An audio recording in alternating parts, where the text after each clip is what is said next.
States, what are they, and why don't I like them? That's what we're going to talk about today.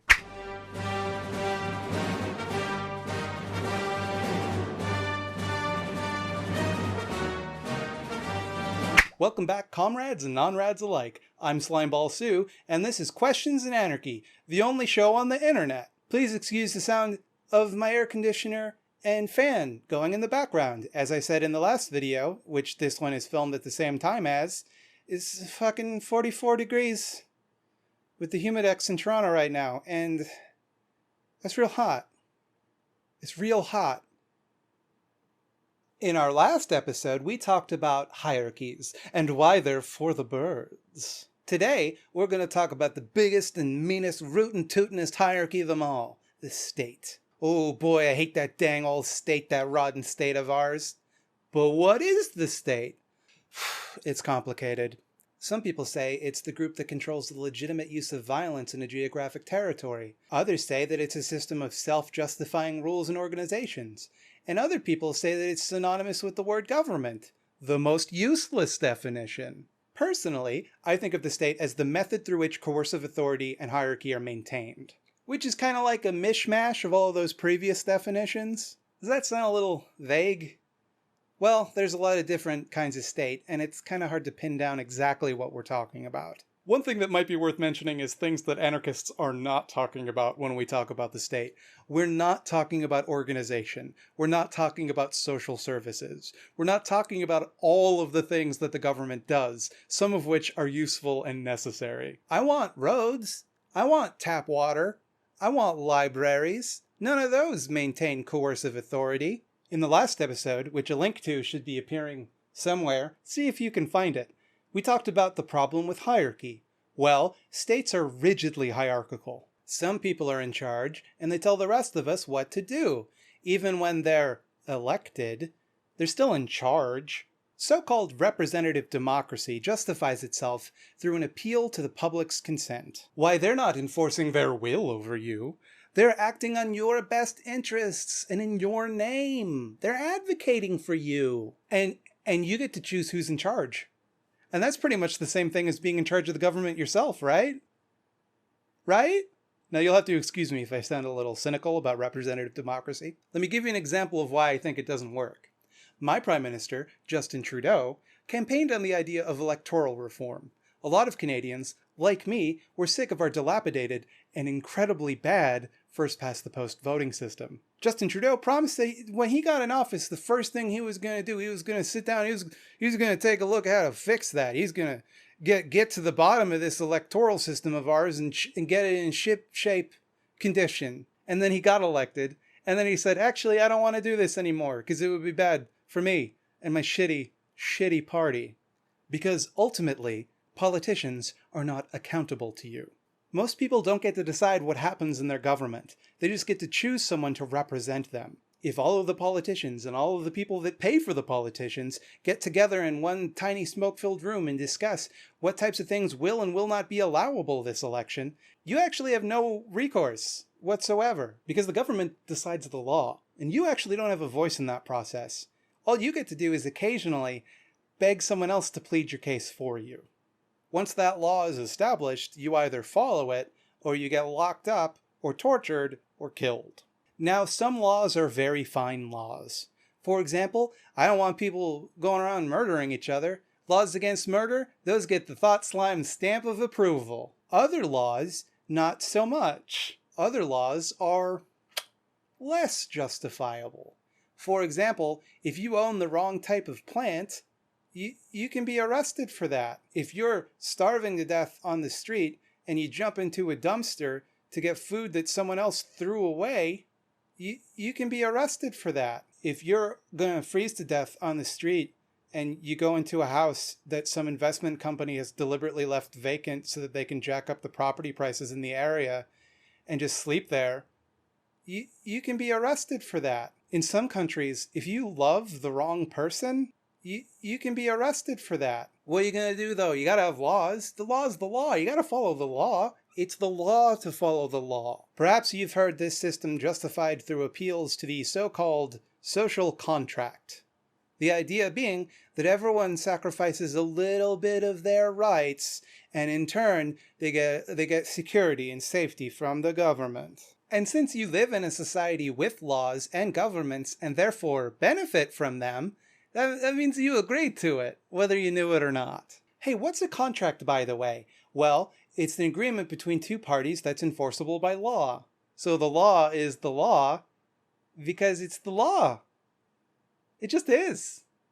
It just is. It's the law. It just is. Of course, I'm being a little facetious. The social contract isn't a real contract. It's just a very shitty metaphor. Real contracts require mutual informed consent from both parties. You didn't agree to the social contract. It was imposed on you. You didn't get to negotiate terms. In fact, you didn't see and still can't see what those terms are. So, to sum up, you have to follow rules that you had no voice in creating under penalty of imprisonment or death because of an invisible contract that you didn't sign, didn't see, and don't know what it says. Yeah, it sounds great. Sounds like a real logical system we've worked out. Now around this time you might be saying, okay, you knucklehead, I live in a state and they don't make me do nothing I don't want to do. And I'm sure that's true. I'm sure you love filling out tax forms and waiting in line at the DMV. But for other people, the state's rules aren't necessarily so benign. You might notice that these laws are selectively enforced. Someone who looks like me can get away with little minor crimes, whereas someone who doesn't look like me might get murdered by the state for a little crime, or for literally nothing. You might not personally be oppressed by the law. In fact, you might benefit from the way that the systems are unfair. I do, but if you don't care about other people's oppression because it doesn't hurt you personally, maybe you're not very nice. States are really, really good at creating systems where a few people benefit enormously while the rest of people live on scraps. Sometimes the scraps are enough to live pretty well, sometimes not so much. But that's about the limit of what the state can offer you. It can't exist without these fundamental power dynamics because it's designed to be operated by the rich and powerful. If they allowed everyone to have a say, then it wouldn't be a state anymore. The way that they like to put it is that if everyone got to make their own choices, it'd be anarchy. But we don't really need their rules, to be honest. No community of equals is going to ratify the right for people to murder or steal and pillage. The state and its advocates would have you believe that somehow simultaneously these rules are self-evidently good, but everyone would choose to abandon them if they had the opportunity to. States keep us safe. Safe from ourselves. In their absence, we'd turn on each other, kill each other. It would be a dog-eat-dog world where only the strong survived. And the strongest people, they'd take over. They'd set up a brutal system where you had to obey all of their whims. Don't pay attention to the fact that that wasn't how people lived before states. And try to ignore the fact that people still kill each other and steal in states. Well, they kind of have a point. If you didn't do anything to stop them, the strong would control the weak. In fact, it's happened before. We call it the state. That's what the state is. Essentially, the state is justifying itself by saying that it will protect you from a state. States murder people, states steal shit, states silence and crush dissent, and then they shape the laws which dictate how the victims of these crimes are allowed to arbitrate or seek justice. The state can just take your house, take all your stuff, kill your dog, and there's nothing you can do about it. They can brutalize anyone who resists, and they get to decide what is and is not legal resistance, meaning that if you step out of line, bang, you're dead. It doesn't have to be this way. That's not normal. It's not natural. Power should belong to the people, all of the people. People should have direct control over their communities, not just give that control to whoever promises to do what they would have done with it anyway. You know what's best for you. You know that better than anyone else. You know that better than any governor, any president, any premier, any prime minister, any panel of experts, any dictator. We'll talk a bit more about what it would look like for people to run their own communities in a future episode. But suffice to say, it's a lot of different ways.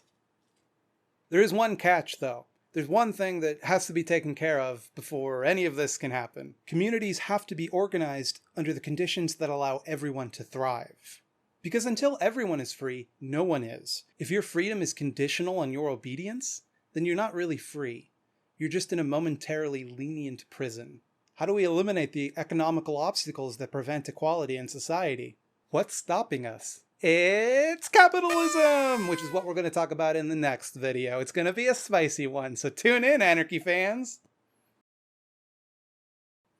Thanks to my dang patrons. Big ups to Ryan William Cox, Michael Hollenbach, Nicole the Anarchoduck, Matthew, Chorham, Julian Colin, J-Bugs III, Some Random Leftist, Jane, Peregrine Seinfeld, Patrick M., Jacob A. Berkowitz, Mia Nakano, Niels Bildgard, Mike Yocom, Illusia S., Ree Carter, Brett Dibble, Thorne Melcher, Matt Brighton, and Live Static. Mad ups to Queen Maxine, Chuds McKenzie, Jordan Hoxie, Siobhan O'Leary, Jan Anders Bremer, Aaron B., Colbean Mani, and Dash of Week.